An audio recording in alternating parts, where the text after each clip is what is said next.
Sahabat yoga, kita jumpa lagi dalam channel Yoga Edi. Kali ini Yoga Edi akan mengajak sahabat yoga untuk berbincang-bincang dan cerita terkait tentang perjalanan roh setelah kematian, yang mana akan diambil dari Rontal Aji Palayon atau Geguritan Aji Palayon. Sahabat yoga, tentunya kita mengetahui bahwa kematian itu merupakan suatu proses siklus kehidupan, lahir, hidup, dan mati. Tetapi di sini kematian ini sering sekali menjadi suatu pertanyaan bagi kita semua, kemana perjalanan roh setelah kematian itu. Jadi sahabat yoga, kematian dapat kita lihat atau kita sampaikan bahwa dari dunia medis menyatakan bahwa matinya seseorang itu pada saat jantung sudah tidak berdetak. Kemudian kalau dilihat dari sudut pandang adat ataupun agama, khususnya di Hindu di Bali, bahwa kematian itu atau matinya seseorang pada saat jenazah tersebut dilakukan suatu prosesi dari nyiramang mayat atau jenazah sampai dengan kerik kuku dan juga narpana. Nah, disitulah baru dinyatakan bahwa orang tersebut sudah meninggal. Tetapi sebelumnya atau proses itu sebelum dilakukan, orang tersebut dinyatakan masih tidur. Nah, bagaimanakah perjalanan roh setelah keluar dari tubuhnya? Nah, dalam Aji Palayon disampaikan bahwa yang mana atma atau roh keluar dari tubuhnya, kemudian roh tersebut akan kelilingi jasadnya sebanyak 3 kali. Setelah itu barulah melakukan suatu proses perjalanan. Yang pertama-tama yang dilakukan adalah menuju ke kemulan atau Betari Yang Guru. Setelah itu menuju ke ibu atau kawitan. Nah, setelah dari kawitan barulah roh tersebut menuju ke pura dalam. Nah, selama perjalanan ke pura dalam tentunya roh ini mengalami suatu rintangan, yang mana sebelum masuk di pura dalam, roh tersebut akan dikagetkan oleh pasukan daripada Ibu Dewi Durga. Jadi di Apit Lawang, pintu masuk daripada pura akan dijaga oleh pasukan Dewi Durga, Ibu Dewi Durga, yang mana memiliki sosok tubuh yang sangat seram dan sangat mengerikan, di mana sang roh di sini akan merasa sangat ketakutan, tubuhnya menggigil bagaikan disambar petir, tubuh tidak bisa bergerak, mau lari tanpa daya sehingga ambruk di tempat tersebut, tidak bisa bergerak sama sekali. Sehingga disampaikan di dalam Aji Palayon ini bahwa Ibu Durga kemudian memanggil sang roh tersebut. Wahai sang roh, janganlah engkau takut dan segeralah engkau masuk ke dalam pura. Dan apakah yang engkau inginkan? Kemudian Dewi Durga sangat paham bahwa yang meninggal adalah atma atau roh yang sangat kecil kesalahannya. Kemudian Dewi Durga pun memberikan penjelasan dan pandangan sehingga sang roh merasa tenang. Sang roh menghaturkan sari sesajen banten yang dibuatkan oleh sanak keluarganya. Kemudian setelah pamit dengan Ibu Dewi Durga, sang roh melanjutkan perjalanannya untuk menelusuri jalan yang sangat sepi menuju alam keabadian. Sampailah sang roh di sebuah tepi sungai yang jernih dan sangat luas. Dan sungai itu disebut dengan Sungai Serayu. Roh atau atma melakukan acemana atau penyucian diri, membersihkan muka, cuci tangan, dan berkumur. Tiba-tiba muncullah buaya besar yang garang serta sangat buas dan ingin memakan sang roh itu sendiri. Kemudian sang roh atau atma memahami siapa buaya tersebut dan menyampaikan kepada buaya tersebut bahwa siapa buaya itu sebenarnya. Disampaikanlah buaya itu adalah adik dari sang roh sendiri, yang mana saat di dunia, semasa lahir di dunia, buaya itu merupakan ari-ari daripada sang roh atau atma itu sendiri.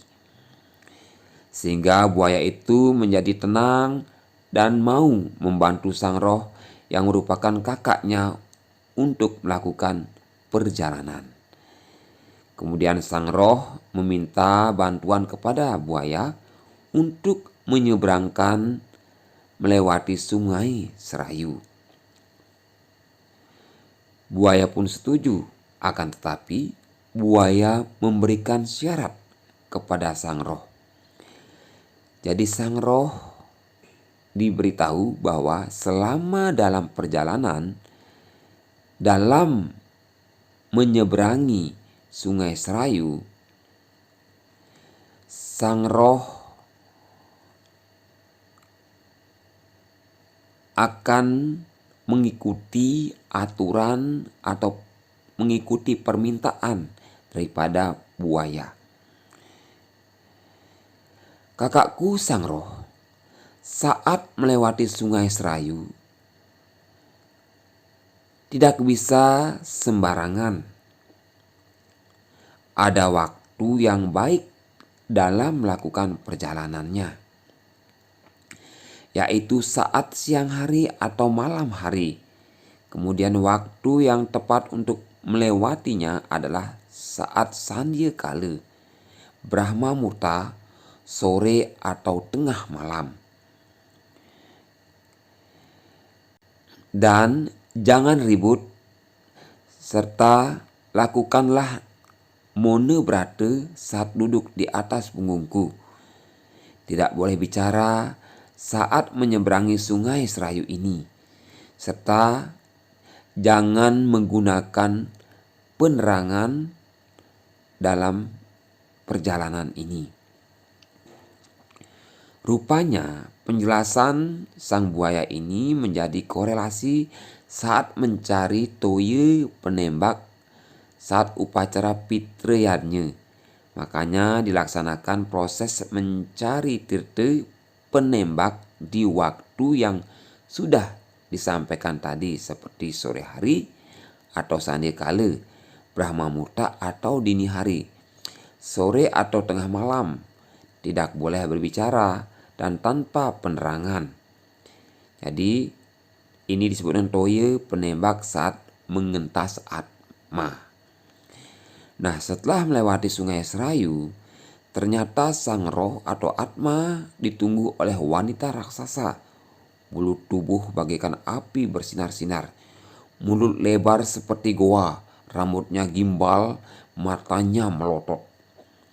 Nah, atma sangat terkejut dihadang oleh wanita raksasa yang sangat besar.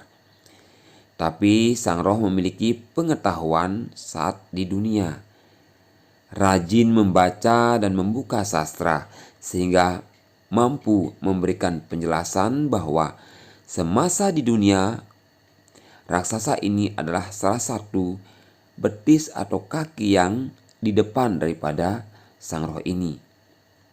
Wahai raksasa, sebenarnya engkau adalah merupakan betisku yang di depan selama engkau masih hidup di dunia maya. Nah, sehingga raksasa ini pun sangat paham dan menolong roh untuk membantu dan mengantar roh ke alam keabadian atau ke siwaloka. Nah, pada saat roh melakukan perjalanan dan sampailah di lereng gunung yang sangat terjal. Kemudian muncullah harimau yang sangat garang dan kelaparan. Kemudian sang roh mengingat siapa harimau ini semasa hidup di dunia maya.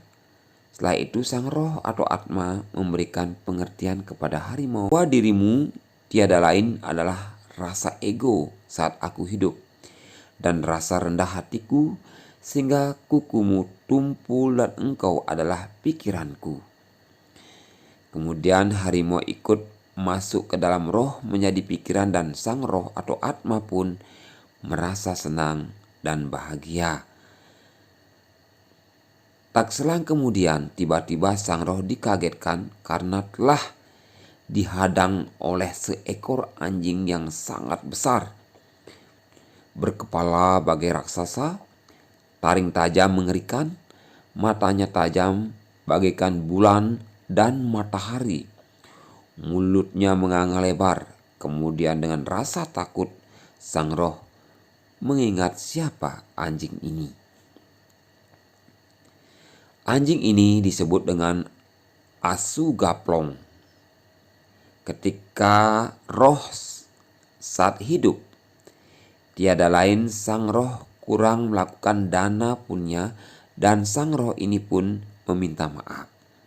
Sehingga Asugaplong memaklumi kekurangan sang roh. Sehingga si anjing mengeluarkan tetesan air mata dan mengikuti sang roh menuju perjalanannya menuju alam keabadian atau Siwaloka.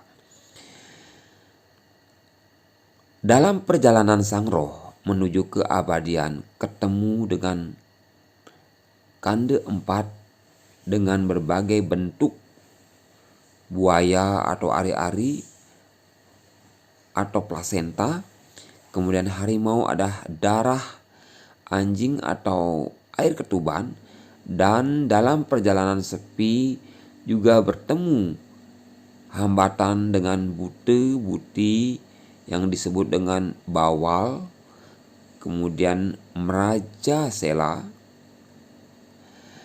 badmoti, badmaya, jigrug, grute kale, bute kale, jogor manik, dore kale, catur sanak.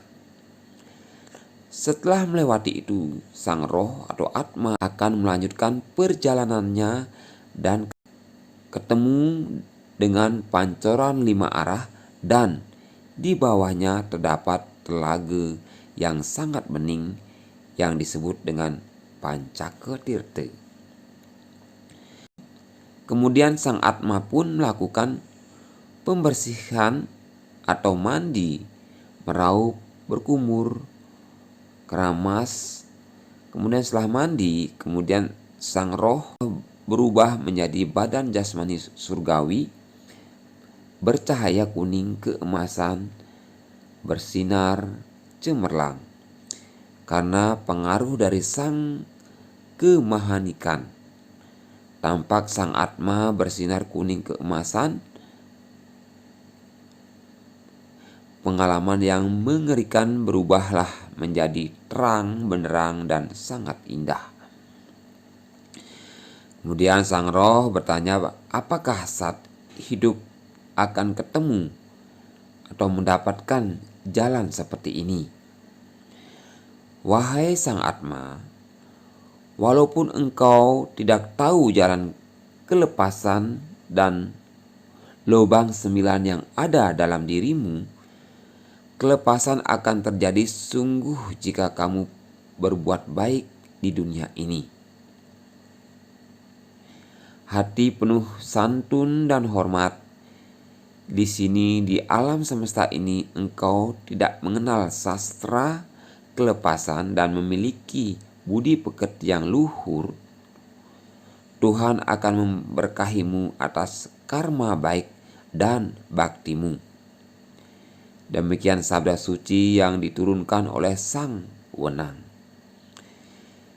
Jadi Atma bertanya kepada para dewata, apakah hamba bisa mencapai kelepasan atau moksa?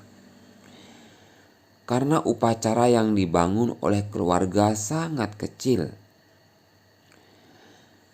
Para dewa berkata, "Wahai Sang Atma atau Roh Suci,